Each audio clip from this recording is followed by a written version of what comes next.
ఇప్పుడు ముఖ్య సమాచారం. ఆదోని మార్కెట్ యార్డులో వ్యాపారుల నిలువు దోపిడీకి అడ్డుకట్టపడింది. వేరుశనగ ధరల్ని భారీగా తగ్గించి రైతులను మోసం చేస్తున్న వైనాన్ని ఈటీవీ, ఈనాడు ఎండగట్టడంతో వ్యాపారులు, కమిషన్ ఏజెంట్లు దిగొచ్చారు. తగ్గించిన ధరను తిరిగి పెంచారు. అధికారులు సమావేశం నిర్వహించి వ్యాపారులను హెచ్చరించడంతో క్వింటా వేరుశనగను 6,000కు పైగా ఖరీదు చేశారు. మార్కెట్కి ఇబ్బంది కలగకూడదు, మరియు రైతులకు ఇబ్బంది కలగకూడదు. వారికి రావాల్సిన కనీస మద్దతు ధర ఖచ్చితంగా రావాలనేది మేము హెచ్చరించడం జరిగింది. కమిషన్దారులు, ట్రేడర్లు సానుకూలంగా స్పందించారు. మొన్న ఏదైతే 3,900 వరకు వెళ్ళింది ప్రైస్, ఈ రోజు ఇప్పుడు టెండర్ అయిపోయింది. ఈ రోజు రైతుకి 6,770 రూపాయలు వచ్చింది ప్రైస్. స్టేట్ లో మనకి గ్రౌండ్ నట్ మార్కెట్ లో జరిగేది కర్నూలు, ఆదోని, ఎమ్మిగనూరు, కడప మాత్రమే. ఆ రోజున కర్నూలు, ఎమ్మిగనూరు మార్కెట్ లో సరుకు రాలేదు. ఆదోని మార్కెట్ లో మాత్రమే సరుకు రావడం జరిగింది. కమిషన్ ఏజెంట్లు, వ్యాపారుల మధ్య అధికారులు సయోధ్య కుదిర్చి ధరలు పెరిగేందుకు చర్యలు తీసుకోవడంతో రైతులు హర్షాన్ని వ్యక్తం చేస్తున్నారు. వ్యాపారులు కూడబలుక్కుని సాగించిన మోసాలకు అడ్డుకట్ట వేయడం పట్ల వారు కృతజ్ఞతలు తెలిపారు. 30 సెంచులు తెచ్చిండుదని మొన్న రోజు 3,500 రాసిండ్రి, వెనక కట్టినాము.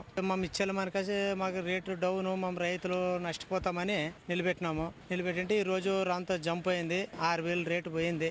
మొన్న ఏమో వాళ్ళందరూ కుమ్మక్కై వ్యాపారస్తులు మాట్లాడుకొని తగ్గించినారు. దాని నుంచి మా రైతులు కూడా గలాటు చేసి కాసి నిలిపేసినాం.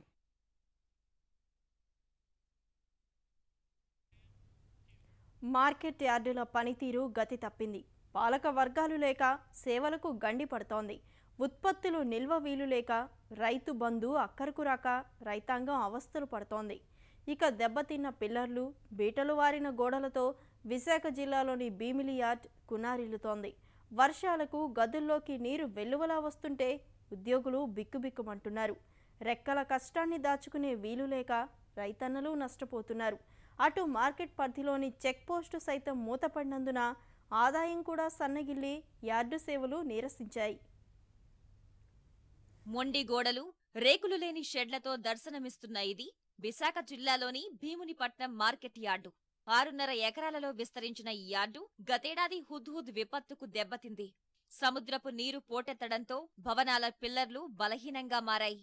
అలాగే యార్డు పరిధిలోని ఆనందపురం, పద్మనాభపురంలోని గోదాములు సైతం శిథిలమయ్యాయి. ఏడాది కాలంగా యార్డు భవనాల మరమ్మతులు గురించి పట్టించుకునేవారే కరువయ్యారు. మరోవైపు పాలకవర్గం లేని కారణంగా సేవలు నిలిచిపోయాయి. రైతులు ఇబ్బంది పడుతున్నారు. కర్షకులు తాము పండించిన పంటలను నిల్వ చేసుకునే సదుపాయం లేక తక్కువ ధరకు వ్యాపారులకు విక్రయించి మోసపోతున్నారు. 1.5 year నుంచి మన మార్కెట్ కమిటీ యార్డు యాజమాన్యం ఒక సంఘం లేక చాలా ఇబ్బందులు పెడతాను. గతసారి నేను 150 ధాన్యం బస్తాలు పండించాను. అది స్టాక్ వేసుకోవడానికి ప్లేస్ లేక, గిడ్డంగిలు లేక దళారు చేతుల్లో మోసపోయి అది ఒక వ్యాపారస్తులకి అమ్ముకోవాల్సిన పరిస్థితి వచ్చింది. గిడ్డంగిలు ఉన్నా వాటిని ఇక్కడ యాజమాన్యం లేక, సరైన ఈ పాలన లేక ఈరోజు రైతులు చాలా ఇబ్బంది పడిపోతున్నారు. ఒక్కొక్క వ్యాపారస్తుడు ఒక్కొక్క బస్తా దగ్గర 100 రూపాయల నుంచి 50 రూపాయల వరకు లాభం వేసుకుని అమ్ముకునే పరిస్థితి వచ్చింది. గతంలో మార్కెట్ యార్డు పరిధిలో 2 తనిఖీ కేంద్రాలుండేవి. ఏటా 50 లక్షల ఆదాయం వచ్చే వీటిని సిబ్బంది కొరత పేరిట మూసేశారు. ఆ తర్వాత ఈ చెక్ పోస్టుల ద్వారా ఆదాయం తగ్గింది. రైతులు కూడా యార్డు తరపు నుంచి ఎటువంటి సహకారం అందక నష్టపోతున్నారు. ఈ 14 మండలం సంబంధించి రైతులు ఎంతో మంది ఇబ్బంది పడుతున్నారు. మాకు ఎరువులు అందుబాటులో లేక దళారు చేతిలో రైతులు ఎక్కువగా నష్టపోతున్నారు. మేము పండించే పంట కూడా నిల్వ చేసుకోవడానికి గిడ్డంగులు కూడా లేవు. ప్రభుత్వం ఏర్పాటైన తర్వాత కూడా పాలక వర్గాలు నియమిస్తానన్నారు. ఆ పరిస్థితి అయితే ఈ ప్రభుత్వంలో కనిపించట్లేదు. దానివల్ల రైతులు తీవ్రంగా ఇబ్బంది పడుతున్నాం. సుంట్యాం దగ్గర మార్కెట్ కమిటీ తాలూకా ఇది ఉండేది, సెస్ సంవత్సరానికి 30 లక్షల వరకు దాని ద్వారా ఆదాయం వచ్చేది. స్టాఫ్ లేరని నెపంతో దాన్ని కూడా మూసివేయడం జరిగింది.